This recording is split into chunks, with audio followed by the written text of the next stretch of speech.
Assalomu alaykum. Web dasturlash onlayn ta'lim platformasiga xush kelibsiz. Sizlar bilan frontend bo'yicha darslarimiz davom etadi va bugun 46-dars. Windows 32 bo'lib texnik xatoga yetib qolibdi. Bugun sizlar bilan 46-dars. 46-darsda nimalar haqida gaplashamiz sizlar bilan? Positionlar haqida gaplashamiz. Ya'ni position absolute, position relative, position fixed. Bularni maket davomida ishlatdik. Fixedda adashmasam, absolute position relative haqida oldin ham ozgina gaplashganmiz, lekin to'liq gaplashmaganmiz. Shu sababdan bular endi payt keldi deb o'ylayman. Yana ham to'liq tushunib, o'sha amaliyotlarda qo'llaydigan paytlar keldi. Xo'p, o'zi bular nima uchun ishlatiladi? Qanday kerak bo'ladi? Misol uchun mana bunaqa veb-saytlar. Ko'rgan bo'lsanglar, pozitsiya, ya'ni positionlar har xil kelyapti. Ya'ni mana buni ichida yana bitta div kelyapti ichida. Oldin bunaqa qilmagandik. Mana bu chekalarida ham o'sha yana divlar kelyapti. Va mana bu yerda ham kelyapti. Shunga o'xshagan saytlar yoki bo'lmasam mana bunga o'xshagan veb-saytlar mana ko'rib turgan bo'lsangiz, bitta blok content ichida yana mana bunday bo'lib kelyapti. Aynan positionlar orqali xuddi shunaqa qilib olinadi. Aynan shuning uchun kerak bo'ladi position. Nima uchun kerakligi tushunarli bo'lgan bo'lsa, demak amaliyotga o'tamiz. Amaliyot yordamida tushuntirib o'tamiz.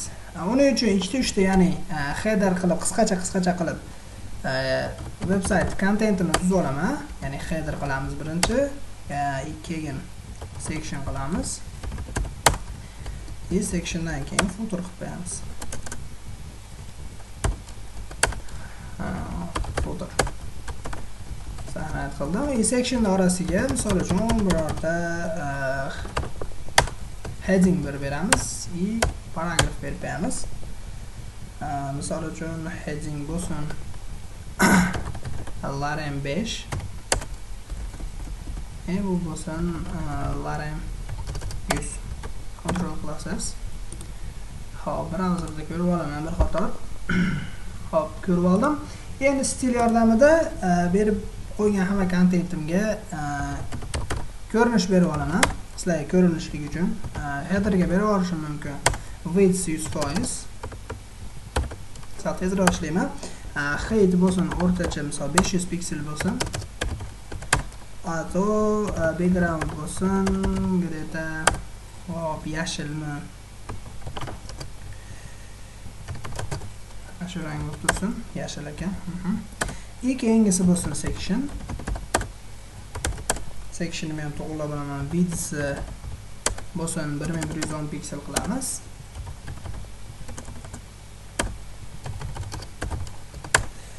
Xo'p, margin bo'lsin 200 piksel tepa past, ikki chegasi orta. Footerda ham to'g'rilab olaman.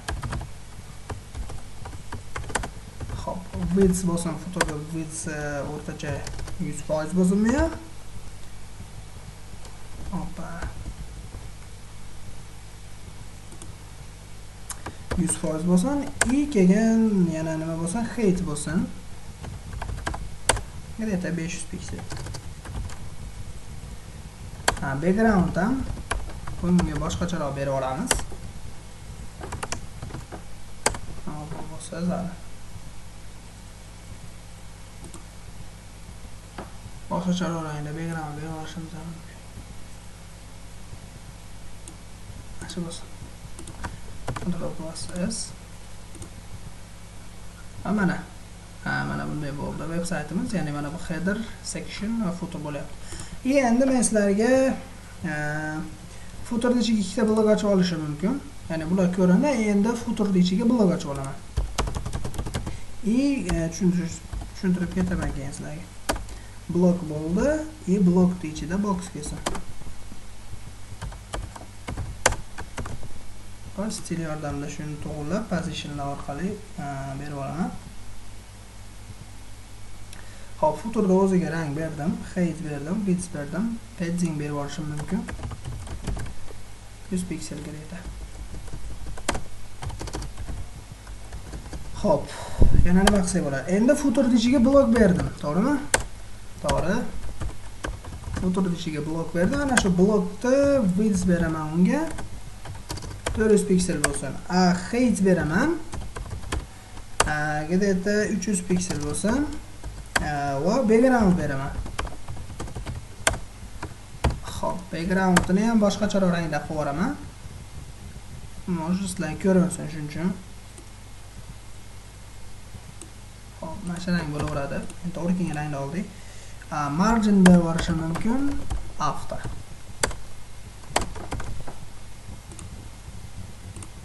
Va mana footer ichida aynan mana bu blok chiqdi. Margin after berib yuborganim hisobiga o'rtaga bo'lib qoldi. Footerda o'zini padding bottomi, ya'ni pastdan 100 piksel ajratib turibdi buni. Chunki footerda asosiysiga berib yubordik. Endi men nima qilaman? Ana shuni ichiga blok ichiga box berdim. Aynan shu boxni ham tuzib olaman. Keyin position orqali ikkalasini tushuntirib o'taman.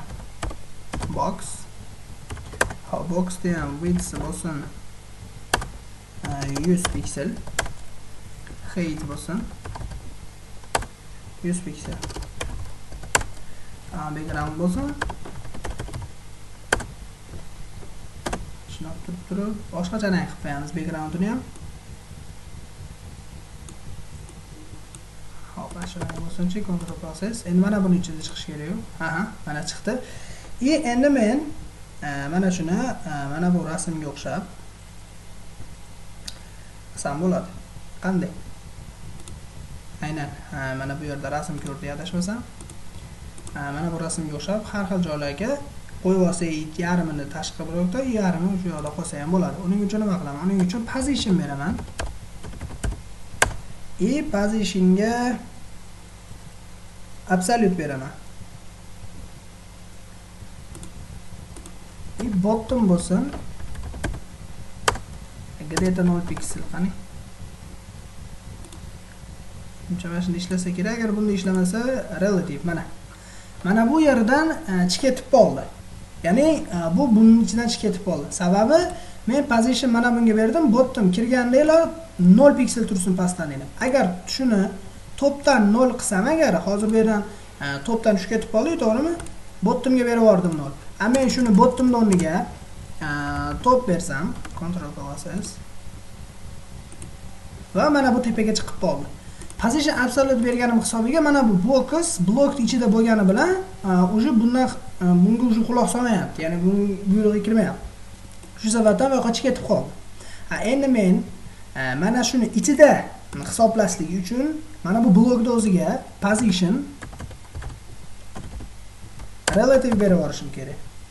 Shunda ishlashi kerak menimcha, baholadi. Ishlaydi. Mana. Endi tushib ketdi.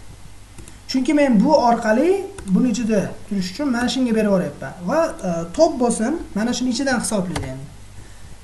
50 piksel. Va tepadan 50 piksel pastga tushdi. Agar minus 50 piksel qilsak, va mana bu yerdan ko'rib turganinglardek chiqdi. Top mas endi left qilsak, leftmi, rightmi? Left qilsak, misol uchun. Left minus 50 piksel qilsak agar Ctrl plus S qilib sahnaga qo'yib oldim. Mana chapga ham chiqdi minus. Xuddi shunday qilib, mana bu yerda ham hozir ko'rsataman maketda. Mana bunda ham mana bu yerda ko'rib turgan bo'lsanglar, rasm nimagadir to'liq ochmayapti. Yaqinlashtirishim mumkin. Mana shunda ham mana ko'rib turgan bo'lsanglar, mana bu rasm ham xuddi shunaqa bo'lib turib, top left bo'lib chiqqan. Aynan position orqali. Mana misol uchun men bu yerga position relative qilib mana bu yerga berib yubordim. Footerga aynan shu sababdan mana shuni ichida turibdi. Mana shuni ichidan hisoblayapti. Yoki bo'lmasam xuddi shundan yana bitta yaratib olishim mumkin.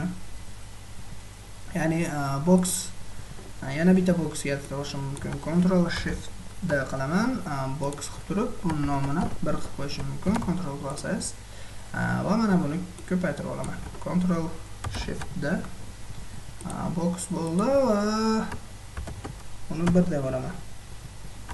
Control plus S va bunga misol width height 100 piksel bo'ldi, rangini boshqacharoq qilishim mumkin.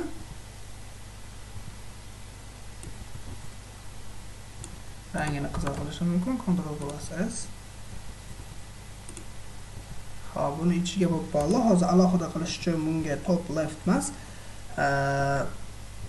boshqacharoq berishim mumkin. Ya'ni hozir buni ustiga bo'lib qoldi. Shuni hisobiga tushmadi. Bu top bo'lsa, mana uni right qilib qo'yishim mumkin.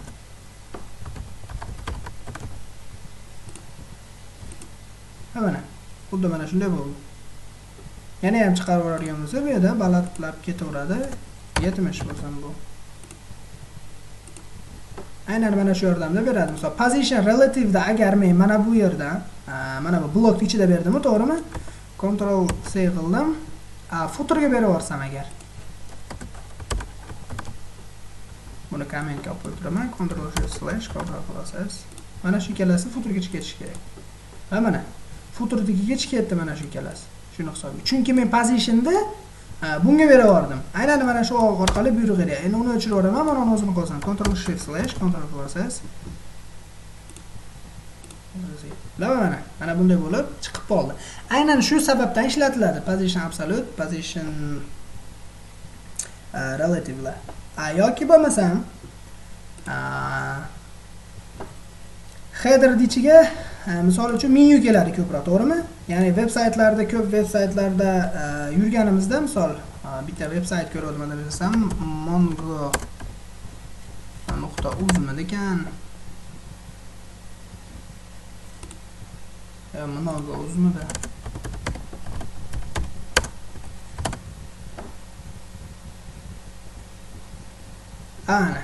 Mana shu veb-sayt ediki, ko'p turgan bo'lsanglar, mana bular yurmaydi. Ya'ni joyida turibdi. Qatib. Ekran pastga tushiryapman landing page da. Lekin mana bu turibdi qatib. Va mana buni ichiga ham kirib ketyapti. Buni ham o'tamiz keyinchalik. Men hozirgi position fixed berilgan aynan mana shunga. Hozir shunday qilamiz. Qanday? Xo'p, header ichiga misol bityapti, yana menu blok ochaman. Nomi menu bo'lsa uni. Va mana bu stildan header ichidan shu menu ketyaptimi? Header nuqta menu. Menu bo'lsin, u ham misol width 100 piksel. 100 piksel, height bo'lsin 100 piksel. Background berib yuboraman ko'rinish uchun menga.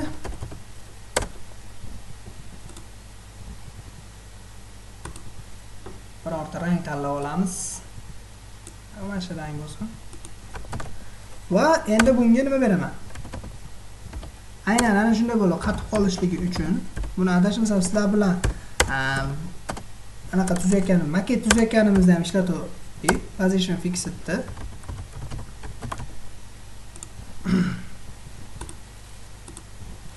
Mana landing page yurgizyapman, lekin bu turibdi. Endi buni top left qilib aniqlab olsam bo'ladi.